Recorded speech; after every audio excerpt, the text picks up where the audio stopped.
This is Master Marc Zirogiannis, and this is Taekwondo Life Magazine. Welcome to tonight's show. We are a member of the Believe Network. So let's get into it. We are giving you a spoiler-free review of the new John Wick film, John Wick, Chapter 4, based upon our screening last night in New York City at the AMC Lincoln Square. And here's the short version of it. The movie is fantastic. It is one of the best martial arts action films of the 21st century, and we're going to break that all down after a word from our sponsor, BetOnline. BetOnline remains your number one source for all your college basketball betting this season. Get analysis of every play, prop, and point at BetOnline. You'll find the latest odds, bracket contests, team matchups, and game trends at BetOnline. Update odds for everything from live games, the conference championships, right through the Final Four and championship game. BetOnline is your college basketball headquarters too. This season, head over to our website today or use your mobile device and sign up and receive your 50% welcome bonus on your first deposit. That's betonline.ag and use the promo code BELIEVE, that's our network, BLEAV, to receive your bonus. There's a link in the show notes to make it easy, betonline.ag, where the gaming starts. So, as I said, we had the benefit of an early screening at the IMAX Theater at AMC Lincoln Square last night in New York City. A little worried that I wasn't going to make it because there was a nor'easter, but it worked out all right. It wasn't too bad here. The movie does not start in New York City and everywhere around the country till March 24th, but we had this opportunity to get an early screening. Generally in these situations, studios will allow early press screenings because they have a belief in the movie. They believe it's a great movie, and they want to get the word out. If they thought the movie was bad, if they were afraid what the press would say, they would probably hold back the screening until the very last minute. So I am, of course, a big fan of the John Wick films. We did an article around when the new Matrix came out, with the notion that Keanu Reeves, while not always conventionally thought of as a martial arts movie star, is in some respects the greatest martial arts movie action star that ever lived. And I think this movie and the John Wick series continues to solidify that moniker. And one of the things that we based it on at that time was that he had accounted for over $2 billion in box office ticket sales from movies, his training, Man of Tai Chi, the John Wick films, the Matrix films, 47 Ronin, that he really is a martial arts movie star. This movie continues to solidify that legacy. Now, I want to dispel something. People have said this is the best John Wick film. I don't agree with that, but not that I didn't love it. It's just John Wick is the best John Wick film to me. This is the best John Wick sequel, and certainly leaps and bounds better, for reasons we'll talk about, than John Wick 3, Chapter 3, Parabellum. This does pick up right where Chapter 3 left off, although to some degree you did not need to see Chapter 3 to appreciate this, in my opinion. The synopsis of it, the studio released it. It's a simple. John Wick uncovers a path to defeating the High Table, but before he can earn his freedom, he must face off against a new enemy with powerful alliances across the globe. And we'll talk about all that. So the movie starts out. It is a 2 hours and 40-minute thrill ride that starts from the first moment. There are no slow spots in this movie. John Wick has very, very little dialogue, but it's fine. It's measured. It's tempered. I said that, if you don't accept the fact that John Wick is the greatest martial arts movie star in modern history, you have to accept the fact that Chad Stahelski, the director of the John Wick films, together with Reeves, is the greatest combination in modern action cinema of anybody. You really can't find a better pairing than those two. The film starts out in New York. This is a great location film. We go to New York, we go to Japan, we go to France, we go to Berlin, we're back to New York. This is a terrific, and every one of it is really, truly meaningful. We get a little bit of insight into John Wick's background. The 3 prior films, we've had very little. We meet some old friends. We met Halle Berry in number 3, and we knew that there's a prior relationship. We know that everybody knows John Wick's reputation, the boogeyman, Baba Yaga, but we don't really always know that much. There's a little bit here, but it's woven into the story, so it isn't where we don't see flashbacks to him as a child or things of that nature, and I think it's well done. After the things that have occurred in the prior movies, Bill Skarsgård comes forward, appointed by the High Table as the Marquis to deal with Winston, to deal with the Continental, and to deal with John Wick. He is fantastic in this movie.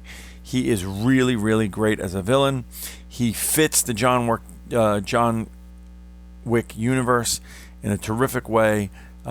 He does remind me, I mentioned this in my review, I'd love to hear other people's opinion. He reminds me a lot of Santino, the villain of number 2, the second John Wick. So I think if you see that, you may have that same sense. But again, he's a high table character, a European in this, so that may be part of that. We go to Osaka, Japan, where we have the opportunity to see other properties of the High Table, the Osaka Continental, which is very cool. We are introduced to Hiroyuki Sanada and his daughter, who are friends of John Wick. Sanada and John Wick had done 47 Ronin together. This is a terrific pairing, a terrific scene. The Osaka Continental, without giving away any spoilers, the combat scenes in the Osaka Continental are just magnificent, original, fun to watch. I'll talk a little bit later, but John Wick becomes the probably second best nunchuck scene ever in the history of movies after Bruce Lee. We didn't even necessarily know he knew nunchucks, but yet in this in this scenario, we see swords, we see guns, we see nunchucks, we see tonfa, we see all sorts of weapons, bows and arrow, of course hand-to-hand combat. So there's a lot there. Scott Adkins is in this one. We all know we have a great love for Scott Adkins, a long and storied history with him. We just reviewed last year one of the best pictures of the year, Accident Man 2, Hitman's Holiday. He plays a very different role in this, in the Berlin scenes. He's great to watch. He's very tied into what I talked about with the past, John Wick's past. So great, fun to watch. Cheers to Scott for taking supporting roles, not having such a big ego that he only takes starring roles, and doing what he can with it. Shamir Anderson is a new character in this. He brings the dog to the John Wick universe. Very, very good, very engaging. I don't want to give too much away about him. Clancy Brown, this is an uptick from the prior film. Nothing against her, but I didn't think she was good. Asia Dillon was in the prior film.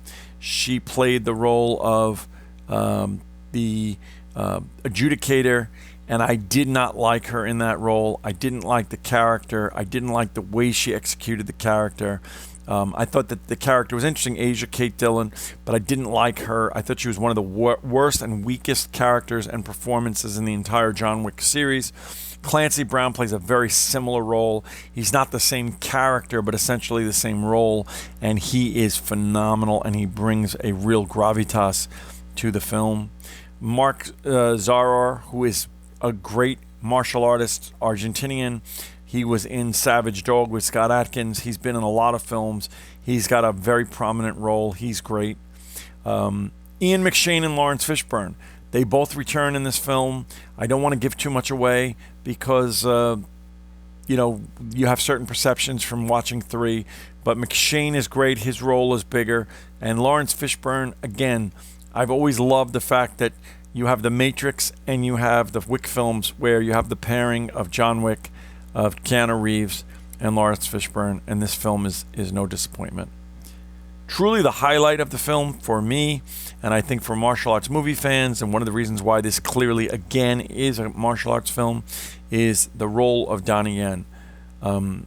Yen is powerful in this, and I highlighted and I said, testament to Reeves and to Stahelski is that these are John Wick films, but they're willing to allow the secondary characters to have prominent roles, to be well-liked, to be complex, and to be interesting. And Yen is as interesting, as complex, as engaging, as exciting as any character in and out of the John Wick universe. So there's already talk from the fan base that there should be a spin-off film, whether it be a prequel or something of that nature, regarding Donnie Yen's character, Kane. But really, really terrific. And again, I can't say enough about Reeves. He continues to be John Wick. Now, my downside, my negative in the film is, the first John Wick, one of the things that's great about it is, it's gritty, but it's the heart. It's you feel John's pain. You're empathetic to him. And he's very human. And as this series has grown, we've sort of moved away from that basic core guy trying to mourn his wife peacefully and inhuman. He's gone from an anti-hero to a superhero, and you need to do more suspension of disbelief in this film than you have in any of the prior ones. Similarly, you're less in touch with the grieving husband and widower John Wick, but that doesn't change the fact that he's terrific in the role. His physical acumen, his fight scenes, and the film 8711, they continue to bring you exciting, new, engaging. They are not relying, even though we loved stuff in the first three movies, they're not simply rehashing and recycling that in a 2 hour and 45 part 4. It's all new, it's all exciting, it's better than ever. The scenes in Osaka, as I mentioned, the scenes in Berlin in the nightclub, fantastic. And there is 2 or 3 major scenes in Paris. One at the Arc de Triomphe, which is among the most engaging and exciting things you'll ever see in cinema. And then on the steps leading up to the church, that scene alone is enough. Any one of those scenes is enough to make the movie iconic and memorable.